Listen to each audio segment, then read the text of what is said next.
En novembre 2021, l'armée ougandaise et les forces armées de la République démocratique du Congo ont lancé des opérations conjointes dites Shuja contre les Forces démocratiques alliées ou ADF, un groupe armé affilié à l'État islamique responsable de très nombreux massacres depuis 2014, principalement sur le territoire de Beni au nord Kivu. À la suite de ces opérations conjointes, les ADF se sont déplacés vers de nouveaux territoires. Dans leur nouveau rapport, Ebouteli et le groupe d'études sur le Congo soutiennent que les opérations militaires successives ont insuffisamment pris en compte la protection des civils qui ont été victimes de représailles. L'opération Shuja a permis de détruire des bases des ADF et les a poussés à se disperser plus loin de la frontière avec l'Ouganda et des principaux axes routiers, permettant ainsi la reprise des activités dans ces zones.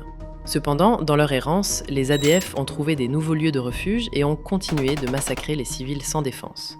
C'est ainsi que le territoire de Mambasa, en grande partie forestier, est devenu leur refuge de prédilection et le secteur de Bapere, dans le territoire de Lubero, s'est transformé en un nouveau foyer de massacre.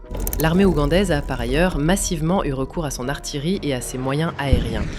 Mais les ADF se sont adaptés à ce mode opératoire en se déplaçant par petits groupes moins repérables. Ils se sont parfois cachés pendant plusieurs jours sous les arbres pour échapper aux drones et aux frappes aériennes. Les opérations en profondeur dans la jungle congolaise restent rares.